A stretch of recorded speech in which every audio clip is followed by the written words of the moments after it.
오는 6월 3일 치러지는 6.3 지방선거가 막바지로 가면서 공방이 날로 격화되고 있는데요. 용인시민신문은 더불어민주당 현근택 후보를 만나 유세 현장에서 제기된 공세와 핵심 공약에 대해 들었습니다. 이상희 후보는 유세 현장에서 현 후보에 대해서 용인을 잘 모르는 사람, 그리고 반도체와 일도 관련이 없는 후보라는 비판을 이어가고 있습니다.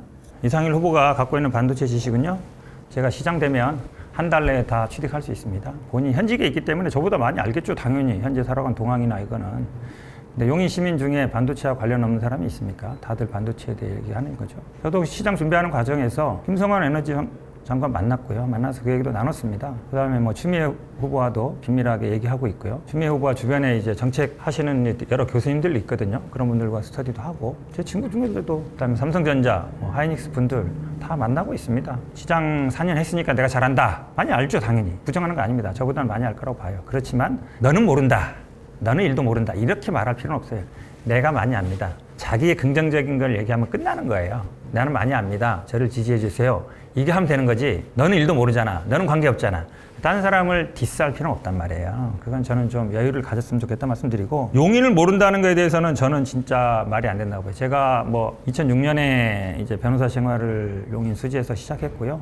그 후로 쭉 시민단체 활동을 많이 해왔습니다. 수지 시민연대 신문당석 만드는데 엄청 노력한 단체거든요. 거기에 제가 사무국장, 공동대표도 하고, 수지 연대 사무실이 제 사무실에 있었습니다. 2011년에 제가 새마을금고, 서용인 새마을금고, 지금 한 자산이 6, 7천억 되는데요. 제 사무실에 설립 추진회 만들고, 직원들도 제가 다 인터뷰해서 뽑았습니다. 그분들이 다 중추적 역할을 하고 있고요. 경기도에서는 한 30년 만에 인허가 받은 거였습니다. 저도 그 인허가 받을 때 새마을금고, 경기도 연합회, 시청 엄청 찾아다니면서 노력했습니다. 그러니까 그런 설립부터, 설립하고 12년 동안 3년 임기거든요. 4번 감사를 지냈습니다. 많은 분들이 아마 그 금고에 있는 분들도 초기에 이 트위트를 잡고 현재 위치에 되는데 제가 기여했다는 거는 많이 알 겁니다. 그리고 제가 용인 포럼도 2013년에 만들어서 인문학 강의도 하고, 그때 제가 김준혁 교수 이런 분들 만나서 체제공 강의도 했었고요. 그 다음에 강남훈 교수 모셔서 기본소득 강의도 했었고요. 그다음에 2017년에는 이재명 대선 후보 당시 성남시장이죠. 그분 호우나털에 몰려서 강연도 했었고요. 가장 중요한 거는 제가 용인경찰서 주민소송을 2013년부터 12년 동안 했습니다. 2025년까지. 그거는 웬만한 분들 다 아실 거예요. 제가 혼자 한 건 아닙니다.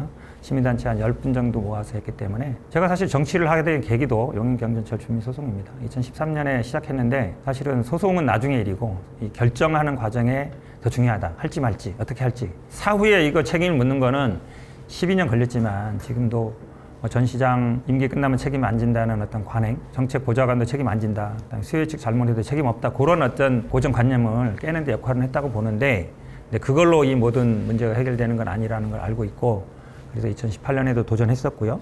그때는 실패했지만 이번에는 이제 다시 도전하게 됐다고 말씀드리고, 제가 지역에서 활동은 굉장히 많습니다. 우리 애들도 예전에 이곳에서 초등학교, 중학교 다닌 적이 있고요. 홍천고등학교 학부위원장도 했었고요. 서원구 운영위원도 했었고요. 여러 가지 지역에서 활동을 많이 했기 때문에, 그러니까 모르겠어요. 정치를 하기 위해서 내려온 분들은 그런 얘기 할 수 있어요. 너는 여기서 얼마 동안 했냐 볼 수 있지만, 저는 처음부터 용인에서 변호사 생활하고 시민운동하고 이러면서 걸어오다가 정치를 하게 된 것이고, 아마 지금 이상일 후보 같은 경우는 아마 정치를 하기 위해서 용인에 온 걸로 알고 있어요. 그래서 저는 되묻고 싶습니다. 정치하기 전에 용인에서 한 일이 뭐가 있느냐, 그리고 용인 시민들한테 기여한 게 뭐가 있느냐. 시장 되기 전에요. 정치하기 전에 용인 시민들한테 뭘 기여한 게 있죠? 한 가지라도 한번 얘기를 해보시기 바라겠습니다. 출정식에서 계속 유세 현장에서 이 후보가 계속 하고 있는 것이 시민 여당시장 현수막 문구를 짚으면서 열심히 일해온 사람과 권력을 앞세운 사람의 현수막은 다르다. 이것은 용인을 잘 모르니까 힘자랑하는 거 아니냐라고 계속 비판을 하고 있습니다. 이게 이제 그분의 이제 한마디로 얘기하면 지난번 2022년 여당시장일 때 홍보물이거든요. 첫 장이냐 딱 보면은 윤석열 시대 맞춤 시장은 이상일입니다. 윤석열 대통령 용인 공약 누가 이행할 수 있겠습니까? 대통령과 용인 발전 합의 누가 할 수 있겠습니까? 다 사진도 윤석열 사진이고요. 윤석열 대통령에 가까운 사람이다. 이 얘기를 여기다, 이 첫 장에다 거의 다 도배하고 있거든요. 저의 이번 첫 페이지입니다. 여기 사진, 추미애, 김성환 장관 만난 거, 지역 국회의원. 제가 이재명 대통령하고 사진이 없어서 안 쓰는 게 아니에요. 이재명 대통령 사진 썼습니다. 뒤에 하나. 이제 당대표 시절에 협의하는 거. 그러니까 기본적으로 저는 이 여당의 입장일 때 나는 요 두 사진을 딱 보면 이분이 권력과 이 대통령에 대한 자세가 저는 드러난다고 봅니다. 보기에도 그렇지 않습니까? 이분은 내세우는 게 윤석열 대통령이에요. 윤석열 대통령 가깝다. 저는 사실은 여기 딱 하나 있어요. 이재명. 여기 딱 하나. 글자 하나. 이재명 정부. 대통령이라 해도 정부라고 그랬습니다. 본인이 할 때는 대통령 측근인 거고 제가 하면 힘자랑하고 권력 자랑하는 겁니까? 한번 묻고 싶어요. 이 부분에 대해서 어제 토론 시간에 얘기를 했는데 답변을 잘 안 하시더라고요. 다시 한번 묻고 싶습니다. 본인은 그럼 이때 힘자랑 권력 자랑 한 겁니까? 저는 이렇습니다. 기본적으로 이 차이를 아마 저는 시청자분들이 판단할 걸로 보고 있습니다. 반도체 관련해서 이 후보가 특히 이제 강조하고 있는 게 있는데요. 반도체를 지킬 사람이 누구냐. 선거를 앞두고 표를 얻기 위해서 반도체를 지키기 위해서 한 번도 정하지 못한 사람이 어떻게 반도체를 지킬 수 있겠느냐라고 계속 질문을 하고 있습니다. 저항은 시민단체가 하는 겁니다. 물론 뭐 시장도 할 수 있지만 이제 야당 되니까 저항이라 하겠죠. 여당일 때도 저항했습니까? 대통령, 정부, 여당과 싸우는 게 아니라요. 협의를 하는 겁니다. 협의. 제가 김성환 장관 만나지 않았습니까? 그게 바로 여당 시장이 할 역할이죠. 필요하면 나는 뭐 산업부 장관, 국토부 장관, 아니면 필요하면 뭐 청와대 수석 만나겠습니다. 그리고 국회의원, 지역 국회의원들 뿐만 아니라 상임위가 많습니다. 국토위도 있고요. 이 말씀이 저는 저항한다는 말씀 자체가 약간 모순이다. 시장이 왜 정부하고 저항을 해야 되죠? 그리고 반도체 단지 제가 어제 기자회견을 했습니다. 직을 걸고 지키겠다. 만약에 반도체 단지 국가 산단이죠. 이걸 갖고 시비를 걸더라고 어제. 나는 깜짝 놀랐어요. 아니 일반 산단 반도체 클러스터라 그러고 국가 산단 첨단 시스템 반도체라 하는 거 누가 몰라요. 사람들이 그렇게 쓰지만 통상적으로는 다 반도체 클러스터라 그러면 국가 산단, 일반 산단 다 그렇게 쓰고 있단 말이에요. 그거 모르고 하는 소리 아니에요. 제발 좀 사소한 거 갖고 시비 걸지 마세요. 너무 쪼잔해 보여요. 블랙카드도 다 클러스터로 걸려 있어요. 그럼 그건 SK 얘기하는 거예요? 여기 걸려 있는 그런 현수막들 보고 다 띄라 그랬어요. 관변단체들 걸어놓은 거 보면 다 용인 반도체 클러스터 사수 이렇게 써놨잖아요. 그럼 그거 SK 가리키는 거예요? 제발 그런 거 갖고 좀 시비 걸지 마시고요. 좀 크게 어른답게 현지 시장답게 좀 굽시다. 그런 사소한 거 갖고 문제 걸지 말고. 근데 저는 어제 그 얘기 하고 싶었는데 저는 직을 걸겠다고 했습니다. 이상희 시장님, 직 걸 수 있어요? 저는 자신 있습니다. 지킬 자신. 있기 때문에 거는 거예요. 만약에 물론 뭐 호남에서 요구할 수도 있죠. 하지만 장관, 국회의원, 대통령 만나서 안 됩니다. 그대로 해야 됩니다. 라고 할 자신이 있기 때문에 제가 직을 걸겠다고 한 것입니다. 이상일 후보 직 걸 수 있을까요? 저는 걸 수 없을 거라고 봅니다. 왠지 아십니까? 그럴 만한 힘이 없어요. 만날 수도 없습니다. 장관 못 만납니다. 국회의원들, 상임위원장들 못 만납니다. 대통령실 관계자나 대통령 못 만납니다. 야당 시장이 되면 오히려 더 불안합니다. 여당 시장이 돼야 지킬 수 있습니다. 나중에 시장 떨어지시고요. 시민운동해서 저항운동 하십시오. 그럼 열심히 제가 도와드리겠습니다.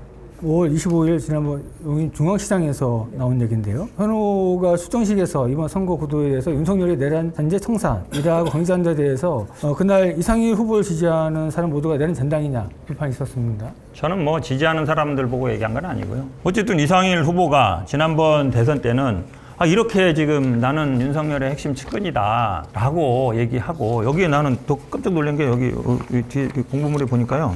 윤석열 시대 파워 엘리트 그리고 나는 윤석열에 되게 가까운 사람이다라는 걸 사람들한테 자랑한 거잖아요. 이렇게 윤석열 측근이라고 본인이 이렇게 홍보하던 사람이 이게 어떻게 됐어요? 그럼 이분이 어쨌든 비상계엄 일으키고 지금 내란죄로 무기징역 살고 있잖아요. 윤석열 내란에 대해서 탄핵에 대해서는 어떤 입장인지 되묻고 싶고요. 지금 현수막 보면은 윤어게인, 부정선거 여기 많거든요. 그분들에 대한 입장은 뭡니까? 본인이 탄핵, 내란 왜냐면 이렇게 본인이 그전에는 이거를 수없이 이렇게 자랑스럽게 얘기하던 분이 지금은 왜 이에 대한 한마디 답변도 안 하세요? 저는 오히려 그러면은 윤석열, 김건희에 대한 입장이 뭐예요? 그분들이 재판받고 있는 거 왜 한마디 안 합니까? 왜 윤핵개인과 부정선거 주장하시는 분들에 대해서는 왜 말을 안 하세요?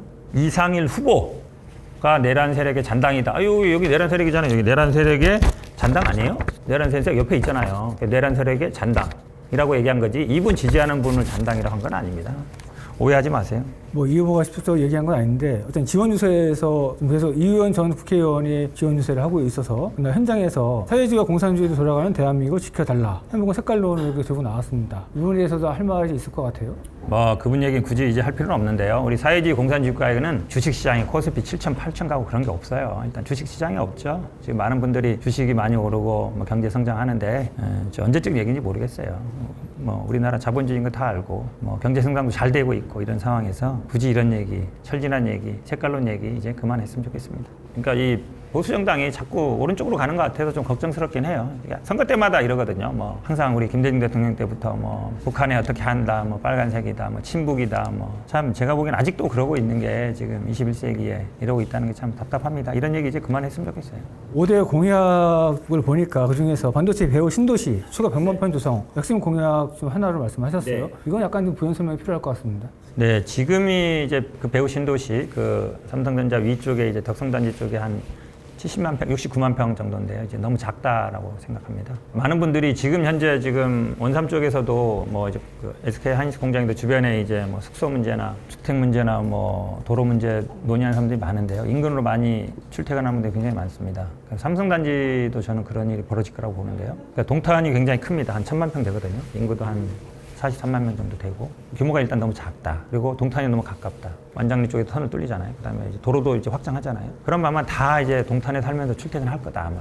그 말씀 많이 하세요. 그래서 반도체 공장이 다 지어지는 거는 2050년까지 가는 거기 때문에 한 30년 가는 거란 말이죠. 이 앞으로 한 20, 30년 동안도 굉장히 문제라고 봐요. 지어지는 동안도. 왜냐면 우리는 당장에 그 문제니까. 지금 원산 같은 경우가 그렇거든요. 막 지어지고 있는데 많은 분들은 아우성이란 말이죠. 아, 지어진 다음까지 참아라. 그걸로 안 되거든요. 지어지는 과정에서도 뭔가 대책이 있어야 된다라고 봐서 이게 반도체 공장 지어지는 것뿐만이 아니라 신도시 만들어지는 것도 거의 동시에 돼야 된다라는 게 저는 중요하다고 봅니다. 이게 반도체 공장 짓고 그 다음에 하면 너무 늦다. 거기 이제 인프라가 안 거쳐지면 그런 20, 30년 동안 우리 주민들은 공사장에서 계속 시달려야 된다라는 게 1번이고요. 문제의식은 이런 거죠. 일단은 삼성 쪽은 이제 배후 도시가 있는데 하이닉스 쪽은 배후 도시가 없고 공간은 저는 뭐 충분히 만들 수 찾아낼 수 있다고 봅니다. 그래서 문제의식은 그런 데 있습니다. 약간 규모가 너무 작다. 하이닉스 쪽은 좀 없다. 그러면 이거를 좀 같이 어우를 수 있는 방법이 없느냐. 그러니까 양쪽의 배후 도시를 공동으로 할 수 있는 게 없느냐. 왜냐하면 지금처럼 배후 도시 들어서면 하이닉스의 공장에 있는 분들은 다 밖에서 출퇴근하게 돼요. 대부분. 물론 거기 뭐 위에다가 아파트를 몇 채를 짓긴 합니다만 그걸로는 다 안 됩니다. 그러면 그 주변은 어떻게 할 거냐? 그 문제의식이 기본적인 문제의식이다. 이렇게 말씀드리겠습니다. 이상일 후보는 신분당선 연계 동선 언남선 신설을 공약을 했고요. 반면에 현 후보 용인 분당 급행철도 약칭 YTX인데요. 신설 추진을 내걸었습니다. 그럼 이걸 내건 거는 기존의 이 후보의 동선 언남선 이거 그전부터 계속 추진해왔던 건데 이게 좀 무리가 있어서 새로운 걸 내는 겁니까? 아니면 좀 어떤 겁니까 이게? 22년 공약인데 여기 이란, 이안 이렇게 있었어요. 이란, 이안. 이란이 여기 뭐 있죠? 분당선, 지선. 이안이 신분당선, 지선 이렇게 이제 있었죠. 아마 이때도 그분도 이제 검토를 하시다가 저도 뭐 용역 결과가 나왔다는 걸 알고 있고요. 기술적으로 지금 운행 중이기 때문에 기술적으로 문제가 있다. 이런 얘기도 모르고 얘기한 거 아닙니다. 저는 이게 뭐 서로 상충되는 거라고 보지는 않습니다. 저는 왜냐하면 기본적으로 제가 말씀드린 YTX도 주요한 지점들, 그러니까 대학, 병원 이런 데 지나는 거거든요. 기본적으로 이제 죽전, 그다음에 단국대, 그다음에 동백, 수요가 있는 게 아닙니까? 결국 BC값은 딴 게 없습니다. 수요가 있으면 됩니다. 수요. 결국 사람 수거든요. 얼마나 많이 타느냐. 어느 노선이라도 저는 상관없다고 봐요. 이쪽은 만약에 BC가 나오고 이쪽은 BC값이 안 나온다. 그럼 나오는 데를 해야죠. 안 나오는 거를 제가 뭐 공약했으니까 무조건 한다. 그건 아니에요. 왜냐하면 용인 시민들한테 도움이 되고 그다음에 이게 BC값이 나온다. 그럼 그거를 반대할 이유는 전혀 없습니다. 저는 그래서 동천 언남선도 마찬가지다. BC값이 나오면 추진하는 것이지. 그게 시민들이 요구하는 바지. 우리 뭐 다 마찬가지잖아요. 여기 뭐 JTX도 마찬가지고 남북강철도도 마찬가지고 다 BC값이 안 나와서 문제지. 나오는데 제가 반대할 이유가 있겠습니까? 상충되는 거 아닙니다.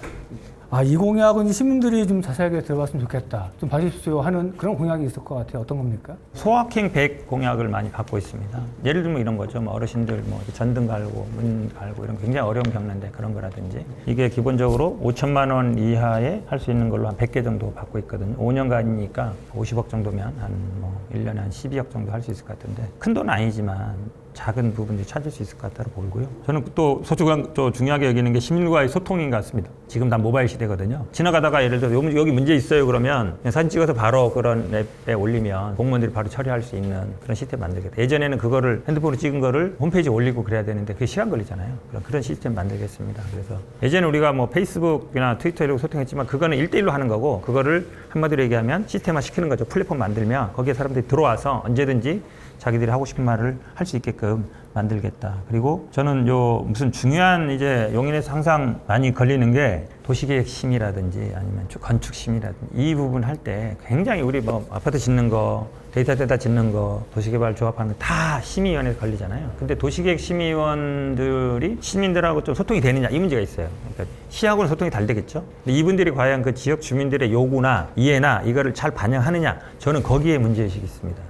심의위원들은 대학 교수들이고 전문가들은 맞아요. 이분들하고 시민들과의 갭, 요거를 저는 줄일 생각이에요. 거기에 나는 좀 중요하다고 보는데 그래서 도시계획 심의 실천단이라든지 그게 형식적으로 있는 건 알고 있어요. 알고 있는데 이게 실질적인 역할을 하느냐가 중요하다고 봐서 아주 중요하고 민감한 문제들은 그런 원탁 토론을 한다든지 아니면 그 시민 실천단에 모여서 토론할 수 있는 자리를 만들겠다. 거기에 저는 예를 들어서 뭐 개발하고 싶은 사람도 있을 테고 시민도 있을 테고 시민단체 있을 테고 다 모여서 얘기를 해보자. 그러면 저는 갈등을 많이 줄일 수 있다고 봅니다. 용인은 지금까지 제가 시민단체 하면서도 제일 많이 느껴왔던 게 그거든요. 10년 동안 왔는데 계속 맴돌아요. 사람은 계속 바뀌고 논의 진척은 없고 나중에 결정이 나면 서로 팍 깨져버리고 서로 다투는 그런 구조라서 그 갭을 줄이기 위해서 배심제를 한다. 시민 배심제 아니면 도시계획 시민실천단 이런 거를 조금 더 활성화시켜서 시민단체들이 들어올 수 있게 하고 주민들이 들어올 수 있게 해서 이 도시계획 심의 중요한 결정을 할 때 시민단체의 의견을